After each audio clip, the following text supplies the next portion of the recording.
Welcome back to the channel, guys. It is now fall and we are doing some fall bass fishing. It is my absolute favorite time of year for one reason. It's A-rig season. In today's video, we're going to show you the total setup of an A-rig. I've been doing this for years. I'm a huge fan of this bait. It catches a ton of bass, especially smallmouth, in the fall and in the spring too. We're going to show you how to take one out of the package, brand new, and get it all the way to this right here, where you can take it out there and catch some fish. I'm even going to show you what type of rod and reel combo I fish it on. This is something I'm very passionate about. I've fished a ton over the years and I really enjoy fishing this bait. I've learned a lot about it, and we're going to give you a bunch of tips in today's video on things you can do, little secrets to your A-rig that are going to catch you a ton more fish while you're out there on the water. And if you're new to my channel and you enjoy bass fishing tips like these or other fishing videos, hit that subscribe button down below. I put new fishing videos out every Monday and Thursday. If you hit the notification bell while you're down there, you won't miss any of my videos coming up. First thing, with rod, reel, and line,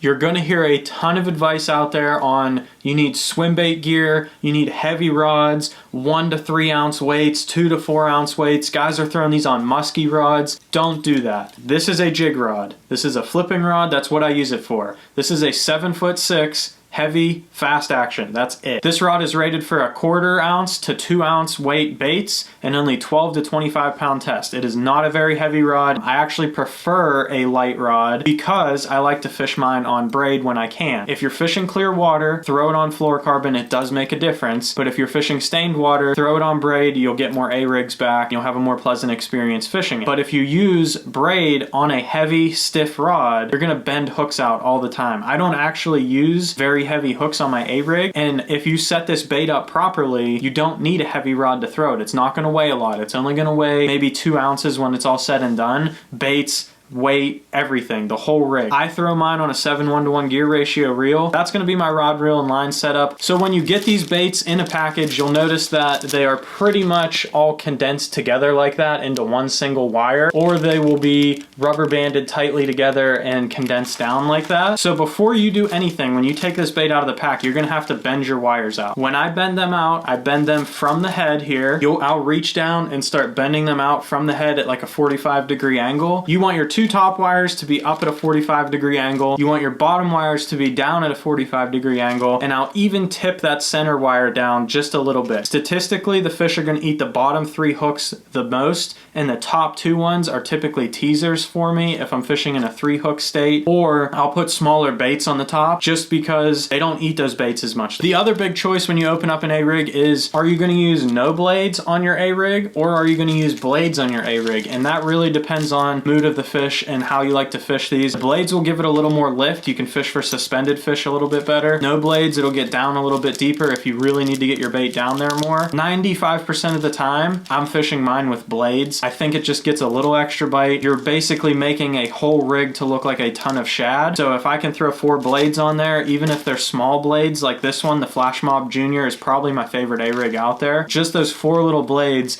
adds a little bit more flair, makes it look more like a school of bait fish. If you're fishing in a little bit clearer water, sometimes going without the blades will get you more bites because it looks a little more sleek going through the water and just single swim baits on the ends. So now that you have your A-rig picked out, you have it out of the package, and you have all your wires bent out like they need to be, now you can start rigging it up. But before I put anything on this A-rig, there's 2 things we have to choose: jig heads and swim baits. Those are going to be the 2 things that obviously go on the back of the A-rig, but you need to choose them properly to get this A-rig to perform right. Now, when I'm picking my jig heads for my A-rig, I'm going to talk about fishing in a 5-hook state. That's what we do in Pennsylvania here. If you're fishing in a 3-hook state, I will just put teasers on the top here and the rest wouldn't apply because these would be unweighted. That being, these bottom 2 wires need to be the heaviest jig heads. So I put 1/4 ounce jig heads on the bottom here, and I'll even put a 1/4 ounce in the middle here. That really keel weights this bait. It'll keep it upright and it'll keep your bait from spinning. If you have all the same weights on here, when you reel your bait through the water, it'll spin like this rather than stay in one motion and let the swim baits do the work. And I put 2 1/8 ounce on these top 2 wires here. That will give it the most keel weighted appearance. It still has enough weight to get it down. Now, once you have your jig heads picked out, you need to pick your swim baits. And if you notice, I have different colored swim baits on this rig here. You don't have to do that. You can throw all the same color on there. But let me tell you a quick story about why I throw different colored swim baits on my A-rig. One time when I was fishing with the A-rig, I had all the same color swim baits, this electric shad Kitech Tech on here. This bait right here, top one, came off. The top bait usually never gets bit. I had no more electric shad Techs in my boat. I put on a rainbow shad Tech, which has red glitter instead of blue glitter. The rest of the bait is the same. I threw that bait out there, and on the very next cast, I caught a fish, and it had the rainbow shad one all the way down its throat. They will specifically key in on the different bait in this rig. So if you give them a target rather than a whole school, you will hook up better on fish. Once you get that school activated, especially on smallmouth, you will get bites on other baits just because the other fish think that fish is getting a meal and it's going to try and get in on the action. But if you have one that's a target, this white one right here, it will specifically go for this one. They will get hooked on this one, and then the rest of the baits are fair game for every other fish. Rather than them coming up and slamming through this school, which is what they're going to try to do, and open their mouth and try and get as many of these as they can and get hooked all in these hooks, you won't have any open hooks to get a double or a triple on your A-rig because it's all just tangled up in the fish that's already hooked up on your line. Whether it's a different size, different color, I like to throw all the same size, and I'll just throw one different colored bait right in the middle. Or if you had all 3.3s, you could put a 3.8 right here and it would catch you more fish right on that bait right there just because it's a bigger bait. And when it comes to swim bait selection, there's only one that you want to fish on your Alabama rig. It is probably the best swim bait on the market. It's the softest plastic and has the best action, and that's going to be the Tech Swing Fat Impact. Specifically for smallmouth and spotted bass, I'm going to go with the 3.3. It works on largemouth too, but a lot of times if I'm going for largemouth, I'll actually bump it up to the 3.8, or you could go even bigger if you think you got some bigger fish in the area. And when I'm choosing colors, I keep it very simple. Cleaner water, I'm going to go with more natural colors, Tennessee shad, electric shad, stuff like that. And then in dirtier water, I'm going to go with that white, French pearl, any of those brighter colors like that, a sexy shad, something that has a little more pop to it. But the idea is that it needs to be a shad color. That's what the fish are feeding on. You want to match it to the shad in your lake. If you're fishing a herring lake, they have blue backs, so you can throw one with a blue back on it. If you're fishing a gizzard shad lake, a lot of times they have green backs. You can throw a bait with a green back. Just want to make it look natural to what the fish are already eating. Now, once you've picked out your swim baits and your jig heads, you're going to start threading them onto the jig heads before you ever clip them onto your A-rig. I like to use this Loctite gel super glue here. I keep it in my boat. It doesn't dry out as fast compared to other super glue. When I thread my bait up on there, right before I put it on the head, I'll put a dot of super glue and jam it up on there. These baits won't come off. You can pretty much fish a whole day with these as long as you're not breaking off, getting fish to bite the tails off, stuff like that. Once you get all your baits threaded on, you just clip them onto each swivel like we talked about, 2/8 ounce on the top, the heavier ones on the bottom, and then your A-rig is pretty much ready to go. But there's one last thing that you want to do. Make sure you get a whole lot of bites on your A-rig. The last tip for getting a bunch of bites on your A-rig, get some Spike It Dip and Glow right here, the chartreuse stuff. All you're gonna do, take that middle bait, that's your target, and dip just the tail in the chartreuse there, just a little bit, and just that tiny touch of chartreuse is going to get you a ton more bites. It's gonna make that really be the target bait. You're gonna key in on that white and chartreuse compared to everything else on the A-rig. And like I talked about